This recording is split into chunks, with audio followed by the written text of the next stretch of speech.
November ತಿಂಗಳಲ್ಲಿ ರಾಜ್ಯ ರಾಜಕಾರಣದಲ್ಲಿ ಬಹಳ ದೊಡ್ಡ ಸಂಚಲನ ಉಂಟಾಗುತ್ತೆ, ನವೆಂಬರ್ ಕ್ರಾಂತಿ ಆಗುತ್ತೆ ಅನ್ನುವಂತ ಮಾತು ಪದೇ ಪದೇ ಪದೇ ಪದೇ ಕೇಳಿ ಬರ್ತಾ ಇದೆ. ಈಗ ಯತೀಂದ್ರ ಸಿದ್ದರಾಮಯ್ಯನವರು ಹೇಳಿರ್ತಕ್ಕಂಥ ಒಂದು ಮಾತು ನಿಜಕ್ಕೂ ಸಂಚಲನಕ್ಕೆ ಕಾರಣವಾಗಿದೆ.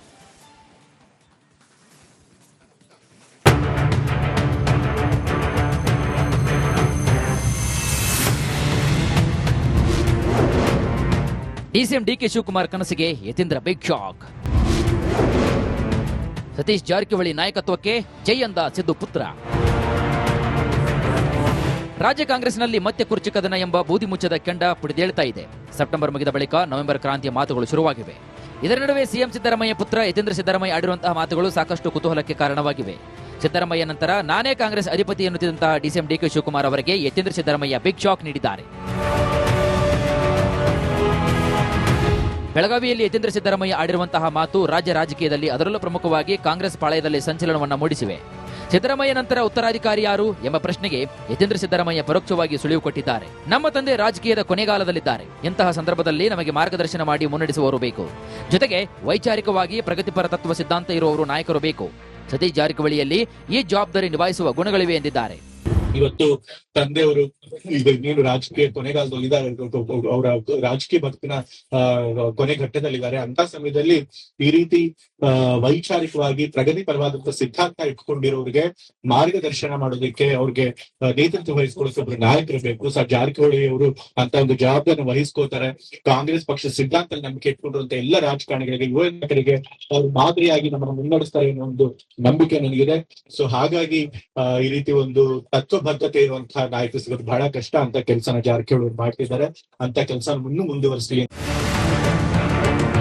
ಜಾತ್ಯತೀತ ಹೊಂದಿರುವ ಸತೀಶ್ ಜಾರಕಿಹೊಳಿ ಮುನ್ನಡೆಸಲಿ. ಸಿದ್ದರಾಮಯ್ಯ ಬಳಿಕ ಉತ್ತರಾಧಿಕಾರಿ ಸತೀಶ್ ಜಾರಕಿಹೊಳಿ ಎಂಬ ಮಾತನ್ನ ಯತೀಂದ್ರ ಸಿದ್ದರಾಮಯ್ಯ ಸಮರ್ಥಿಸಿಕೊಂಡರು. ತಂದೆಯವರು ಯಾವಾಗಲೂ ಕೂಡ ಸಾಮಾಜಿಕ ನ್ಯಾಯದಲ್ಲಿ ನಂಬಿಕೆ ಇಟ್ಕೊಂಡಿರುವಂಥವ್ರು, ಕಾಂಗ್ರೆಸ್ ಜಾತ್ಯತೀತ ಸಿದ್ಧಾಂತ ನಂಬಿಕೆ ಇಟ್ಕೊಂಡಿರೋರು. ಅದೇ ಸಿದ್ಧಾಂತಗಳಲ್ಲಿ ಸತೀಶ್ ಜಾರಕಿಹೊಳಿ ಅವರು ಕೂಡ ನಂಬಿಕೆ ಇಟ್ಕೊಂಡು ಅದೇ ಪ್ರಕಾರ ನಡ್ಕೊಂಡು ಹೋಗ್ತಿರೋರು. 2028 ಆದಮೇಲೆ ಚುನಾವಣೆಗೆ ತಂದೆಯವ್ರು ನಿಂತ್ಕೊಳ್ಳಲ್ಲ ಅಂತ ಹೇಳಿದ್ದಾರೆ. ಸೊ ಅದಾದಮೇಲೆ ಆ ಕಾಂಗ್ರೆಸ್ ಸಿದ್ಧಾಂತನ ಇಟ್ಕೊಂಡು, ಜಾತ್ಯತೀತ ಸಿದ್ಧಾಂತ ಇಟ್ಕೊಂಡು ಎಷ್ಟೊಂದು ಜನ ರಾಜಕಾರಣಿಗಳು ಇದ್ದಾರೆ ನಮ್ಮ ಪಕ್ಷದಲ್ಲಿ, ಬಹಳಷ್ಟು ಯುವ ರಾಜಕಾರಣಿಗಳಿದ್ದಾರೆ. ಸೊ ಅವ್ರನ್ನೆಲ್ಲ ಅವ್ರು ಲೀಡ್ ಮಾಡಲಿ, ಅವ್ರಿಗೆಲ್ಲರೂ ಮಾರ್ಗದರ್ಶನ ಕೊಡಲಿ ಅಂತ ಅಷ್ಟೇ. ನಾನು ರಾಜಕೀಯ ಉತ್ತರಾಧಿಕಾರಿ ಬಗ್ಗೆ ಮಾತನಾಡಿಲ್ಲ. ನಾನು ಹೇಳಿದ್ದು ಸೈದ್ಧಾಂತಿಕವಾಗಿ ರಾಜಕಾರಣ ಮಾಡೋರಿಗೆ ಅವರು ಲೀಡ್ ಮಾಡಲಿ. ಯಾಕಂದ್ರೆ ಕೂಡ ಅವರು ಕೂಡ ಒಬ್ಬರು ಸೈದ್ಧಾಂತಿಕ ರಾಜಕಾರಣಿ. ಸೊ ಅಂಥವ್ರನ್ನ ಅವ್ರು ಲೀಡ್ ಮಾಡಲಿ ಅಂತ. ನವೆಂಬರ್ ಕ್ರಾಂತಿ ಅನ್ನೋದೆಲ್ಲ ಬರೀ ಊಹಾಪೋಹ ಆ ರೀತಿ ಬರೀ ಮಾತನಾಡ್ಕೊಂಡೇ ಬರ್ತಿದ್ದಾರೆ.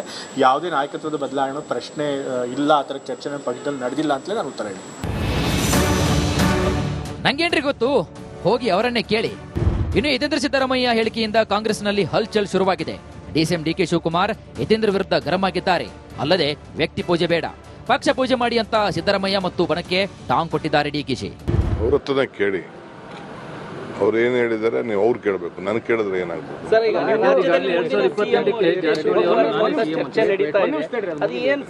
ನನಗೇನು ಅವಶ್ಯಕತೆ, ಯಾರು ಚರ್ಚೆ ನನ್ನ ಬಗ್ಗೆ ಚರ್ಚೆ ಮಾಡೋಂಥ ಅವಶ್ಯಕತೆ ಇಲ್ಲ.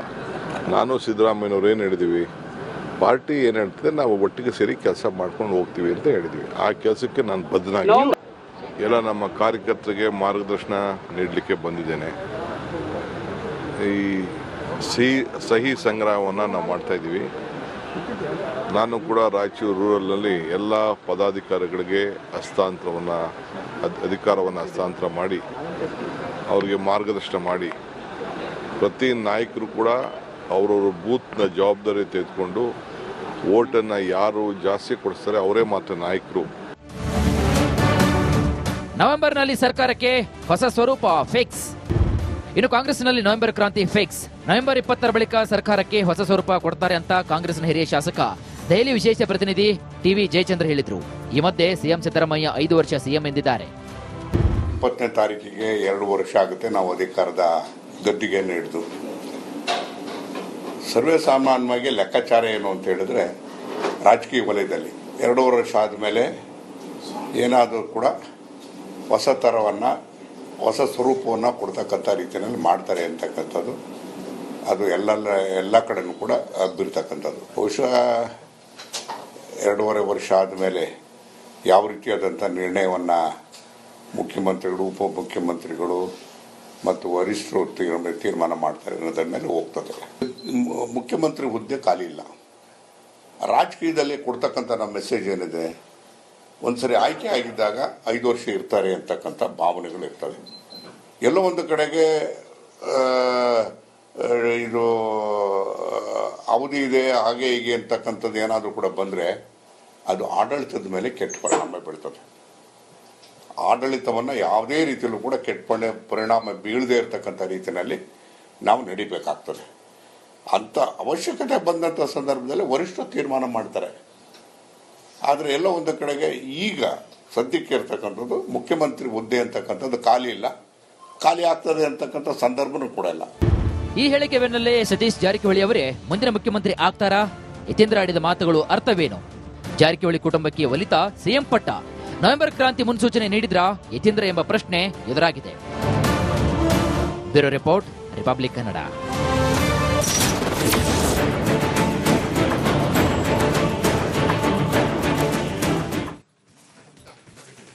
ನವೆಂಬರ್ ತಿಂಗಳಲ್ಲಿ ರಾಜ್ಯ ರಾಜಕಾರಣದಲ್ಲಿ ಬಹಳ ದೊಡ್ಡ ಸಂಚಲನ ಉಂಟಾಗುತ್ತೆ, ನವೆಂಬರ್ ಕ್ರಾಂತಿ ಆಗುತ್ತೆ ಅನ್ನುವಂತ ಮಾತು ಪದೇ ಪದೇ ಪದೇ ಪದೇ ಕೇಳಿ ಬರ್ತಾ ಇದೆ.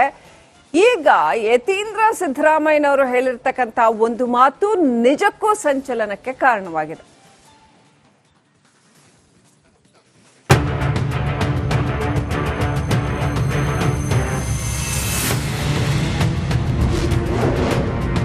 ಡಿಸಿಎಂ ಡಿಕೆ ಶಿವಕುಮಾರ್ ಕನಸಿಗೆ ಯತೀಂದ್ರ ಬಿಗ್ ಶಾಕ್. ಸತೀಶ್ ಜಾರಕಿಹೊಳಿ ನಾಯಕತ್ವಕ್ಕೆ ಜೈ ಅಂದ ಸಿದ್ದು ಪುತ್ರ. ರಾಜ್ಯ ಕಾಂಗ್ರೆಸ್ನಲ್ಲಿ ಮತ್ತೆ ಕುರ್ಚಿ ಕದನ ಎಂಬ ಬೂದಿ ಮುಚ್ಚದ ಕೆಂಡ ಪುಡಿದೇಳ್ತಾ ಇದೆ. ಸೆಪ್ಟೆಂಬರ್ ಮುಗಿದ ಬಳಿಕ ನವೆಂಬರ್ ಕ್ರಾಂತಿಯ ಮಾತುಗಳು ಶುರುವಾಗಿವೆ. ಇದರ ನಡುವೆ ಸಿಎಂ ಸಿದ್ದರಾಮಯ್ಯ ಪುತ್ರ ಯತೀಂದ್ರ ಸಿದ್ದರಾಮಯ್ಯ ಆಡಿರುವಂತಹ ಮಾತುಗಳು ಸಾಕಷ್ಟು ಕುತೂಹಲಕ್ಕೆ ಕಾರಣವಾಗಿವೆ. ಸಿದ್ದರಾಮಯ್ಯ ನಂತರ ನಾನೇ ಕಾಂಗ್ರೆಸ್ ಅಧಿಪತಿ ಎನ್ನುತ್ತಿದ್ದಂತಹ ಡಿಸಿಎಂ ಡಿಕೆ ಶಿವಕುಮಾರ್ ಅವರಿಗೆ ಯತೀಂದ್ರ ಸಿದ್ದರಾಮಯ್ಯ ಬಿಗ್ ಶಾಕ್ ನೀಡಿದ್ದಾರೆ. ಬೆಳಗಾವಿಯಲ್ಲಿ ಯತೀಂದ್ರ ಸಿದ್ದರಾಮಯ್ಯ ಆಡಿರುವಂತಹ ಮಾತು ರಾಜ್ಯ ರಾಜಕೀಯದಲ್ಲಿ ಅದರಲ್ಲೂ ಪ್ರಮುಖವಾಗಿ ಕಾಂಗ್ರೆಸ್ ಪಾಳಯದಲ್ಲಿ ಸಂಚಲನವನ್ನ ಮೂಡಿಸಿವೆ. ಸಿದ್ದರಾಮಯ್ಯ ನಂತರ ಉತ್ತರಾಧಿಕಾರಿ ಯಾರು ಎಂಬ ಪ್ರಶ್ನೆಗೆ ಯತೀಂದ್ರ ಸಿದ್ದರಾಮಯ್ಯ ಪರೋಕ್ಷವಾಗಿ ಸುಳಿವು ಕೊಟ್ಟಿದ್ದಾರೆ. ನಮ್ಮ ತಂದೆ ರಾಜಕೀಯದ ಕೊನೆಗಾಲದಲ್ಲಿದ್ದಾರೆ. ಇಂತಹ ಸಂದರ್ಭದಲ್ಲಿ ನಮಗೆ ಮಾರ್ಗದರ್ಶನ ಮಾಡಿ ಮುನ್ನಡೆಸುವವರು ಬೇಕು. ಜೊತೆಗೆ ವೈಚಾರಿಕವಾಗಿ ಪ್ರಗತಿಪರ ತತ್ವ ಸಿದ್ಧಾಂತ ಇರುವವರು ನಾಯಕರು ಬೇಕು. ಸತೀಶ್ ಜಾರಕಿಹೊಳಿಯಲ್ಲಿ ಈ ಜವಾಬ್ದಾರಿ ನಿಭಾಯಿಸುವ ಗುಣಗಳಿವೆ ಎಂದಿದ್ದಾರೆ. ಇವತ್ತು ತಂದೆಯವರು ಇನ್ನೇನು ರಾಜಕೀಯ ಕೊನೆಗಾಲದಲ್ಲಿ ಇದ್ದಾರೆ, ಅವರ ರಾಜಕೀಯ ಬದುಕಿನ ಕೊನೆ ಘಟ್ಟದಲ್ಲಿದ್ದಾರೆ. ಅಂತ ಸಮಯದಲ್ಲಿ ಈ ರೀತಿ ವೈಚಾರಿಕವಾಗಿ ಪ್ರಗತಿಪರವಾದಂತಹ ಸಿದ್ಧಾಂತ ಇಟ್ಕೊಂಡಿರೋರಿಗೆ ಮಾರ್ಗದರ್ಶನ ಮಾಡೋದಕ್ಕೆ, ಅವ್ರಿಗೆ ನೇತೃತ್ವ ವಹಿಸ್ಕೊಳ್ಳೋಕೆ ಒಬ್ರು ನಾಯಕರು ಬೇಕು. ಜಾರಕಿಹೊಳಿ ಅವರು ಅಂತ ಒಂದು ಜವಾಬ್ದಾರಿನ ವಹಿಸ್ಕೋತಾರೆ.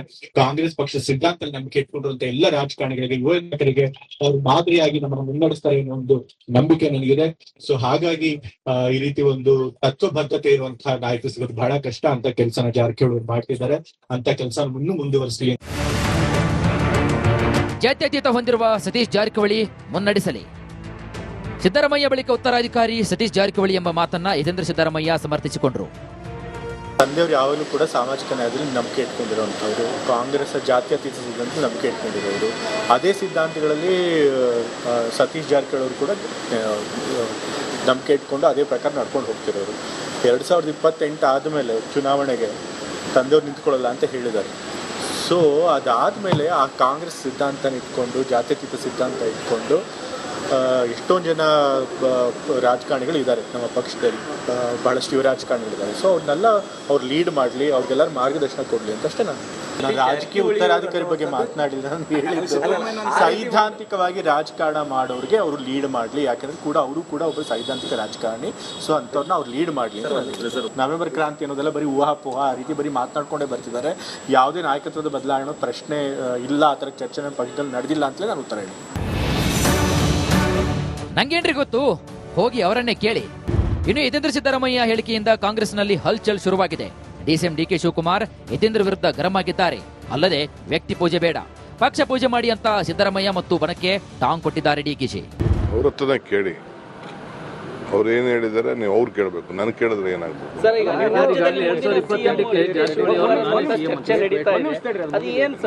ನನಗೇನು ಅವಶ್ಯಕತೆ, ಯಾರು ಚರ್ಚೆ ನನ್ನ ಬಗ್ಗೆ ಚರ್ಚೆ ಮಾಡೋಂಥ ಅವಶ್ಯಕತೆ ಇಲ್ಲ. ನಾನು ಸಿದ್ದರಾಮಯ್ಯನವ್ರು ಏನು ಹೇಳಿದೀವಿ, ಪಾರ್ಟಿ ಏನು ಹೇಳ್ತದೆ ನಾವು ಒಟ್ಟಿಗೆ ಸೇರಿ ಕೆಲಸ ಮಾಡ್ಕೊಂಡು ಹೋಗ್ತೀವಿ ಅಂತ ಹೇಳಿದ್ವಿ. ಆ ಕೆಲಸಕ್ಕೆ ನಾನು ಬದ್ಧನಾಗಿ ಎಲ್ಲ ನಮ್ಮ ಕಾರ್ಯಕರ್ತರಿಗೆ ಮಾರ್ಗದರ್ಶನ ನೀಡಲಿಕ್ಕೆ ಬಂದಿದ್ದೇನೆ. ಈ ಸಹಿ ಸಂಗ್ರಹವನ್ನು ನಾವು ಮಾಡ್ತಾ ಇದ್ದೀವಿ. ನಾನು ಕೂಡ ರಾಯಚೂರು ರೂರಲ್ನಲ್ಲಿ ಎಲ್ಲ ಪದಾಧಿಕಾರಿಗಳಿಗೆ ಅಧಿಕಾರವನ್ನು ಹಸ್ತಾಂತರ ಮಾಡಿ ಅವರಿಗೆ ಮಾರ್ಗದರ್ಶನ ಮಾಡಿ ಪ್ರತಿ ನಾಯಕರು ಕೂಡ ಅವರವ್ರ ಬೂತ್ನ ಜವಾಬ್ದಾರಿ ತೆಗೆದುಕೊಂಡು ವೋಟನ್ನು ಯಾರು ಜಾಸ್ತಿ ಕೊಡಿಸ್ತಾರೆ ಅವರೇ ಮಾತ್ರ ನಾಯಕರು. ನವೆಂಬರ್ನಲ್ಲಿ ಸರ್ಕಾರಕ್ಕೆ ಹೊಸ ಸ್ವರೂಪ ಫಿಕ್ಸ್. ಇನ್ನು ಕಾಂಗ್ರೆಸ್ನಲ್ಲಿ ನವೆಂಬರ್ ಕ್ರಾಂತಿ ಫಿಕ್ಸ್. ನವೆಂಬರ್ 20ರ ಬಳಿಕ ಸರ್ಕಾರಕ್ಕೆ ಹೊಸ ಸ್ವರೂಪ ಕೊಡ್ತಾರೆ ಅಂತ ಕಾಂಗ್ರೆಸ್ನ ಹಿರಿಯ ಶಾಸಕ ದೆಹಲಿ ವಿಶೇಷ ಪ್ರತಿನಿಧಿ ಟಿವಿ ಜಯಚಂದ್ರ ಹೇಳಿದ್ರು. ಈ ಮಧ್ಯೆ ಸಿಎಂ ಸಿದ್ದರಾಮಯ್ಯ 5 ವರ್ಷ ಸಿಎಂ ಎಂದಿದ್ದಾರೆ. 20ನೇ ತಾರೀಕಿಗೆ 2 ವರ್ಷ ಆಗುತ್ತೆ ನಾವು ಅಧಿಕಾರದ ಗದ್ದಿಗೆ ಹಿಡಿದು. ಸರ್ವೇ ಸಾಮಾನ್ಯವಾಗಿ ಲೆಕ್ಕಾಚಾರ ಏನು ಅಂತ ಹೇಳಿದ್ರೆ, ರಾಜಕೀಯ ವಲಯದಲ್ಲಿ 2 ವರ್ಷ ಆದಮೇಲೆ ಏನಾದರೂ ಕೂಡ ಹೊಸ ಥರವನ್ನು, ಹೊಸ ಸ್ವರೂಪವನ್ನು ಕೊಡ್ತಕ್ಕಂಥ ರೀತಿಯಲ್ಲಿ ಮಾಡ್ತಾರೆ ಅಂತಕ್ಕಂಥದ್ದು ಅದು ಎಲ್ಲ ಕಡೆನೂ ಕೂಡ ಹಬ್ಬಿರ್ತಕ್ಕಂಥದ್ದು. ಬಹುಶಃ 2.5 ವರ್ಷ ಆದಮೇಲೆ ಯಾವ ರೀತಿಯಾದಂಥ ನಿರ್ಣಯವನ್ನು ಮುಖ್ಯಮಂತ್ರಿಗಳು, ಉಪಮುಖ್ಯಮಂತ್ರಿಗಳು ಮತ್ತು ವರಿಷ್ಠರು ತೀರ್ಮಾನ ಮಾಡ್ತಾರೆ ಅನ್ನೋದ್ರ ಮೇಲೆ ಹೋಗ್ತದೆ. ಮುಖ್ಯಮಂತ್ರಿ ಹುದ್ದೆ ಖಾಲಿ ಇಲ್ಲ. ರಾಜಕೀಯದಲ್ಲಿ ಕೊಡ್ತಕ್ಕಂಥ ನಮ್ಮ ಮೆಸೇಜ್ ಏನಿದೆ, ಒಂದ್ಸರಿ ಆಯ್ಕೆ ಆಗಿದ್ದಾಗ 5 ವರ್ಷ ಇರ್ತಾರೆ ಅಂತಕ್ಕಂಥ ಭಾವನೆಗಳು ಇರ್ತವೆ. ಎಲ್ಲೋ ಒಂದು ಕಡೆಗೆ ಇದು ಅವಧಿ ಇದೆ ಹಾಗೆ ಹೀಗೆ ಅಂತಕ್ಕಂಥದ್ದು ಏನಾದರೂ ಕೂಡ ಬಂದರೆ ಅದು ಆಡಳಿತದ ಮೇಲೆ ಕೆಟ್ಟ ಪರಿಣಾಮ ಬೀಳ್ತದೆ.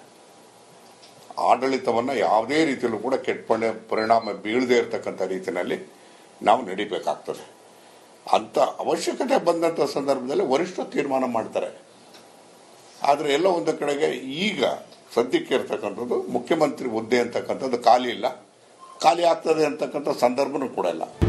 ಈ ಹೇಳಿಕೆ ಬೆನ್ನಲ್ಲೇ ಸತೀಶ್ ಜಾರಕಿಹೊಳಿ ಅವರೇ ಮುಂದಿನ ಮುಖ್ಯಮಂತ್ರಿ ಆಗ್ತಾರಾ? ಯತೀಂದ್ರ ಆಡಿದ ಮಾತುಗಳು ಅರ್ಥವೇನು? ಜಾರಕಿಹೊಳಿ ಕುಟುಂಬಕ್ಕೆ ಒಲಿತ ಸಿಎಂ ಪಟ್ಟ. ನವೆಂಬರ್ ಕ್ರಾಂತಿ ಮುನ್ಸೂಚನೆ ನೀಡಿದ್ರಾ ಯತೀಂದ್ರ ಎಂಬ ಪ್ರಶ್ನೆ ಎದುರಾಗಿದೆ.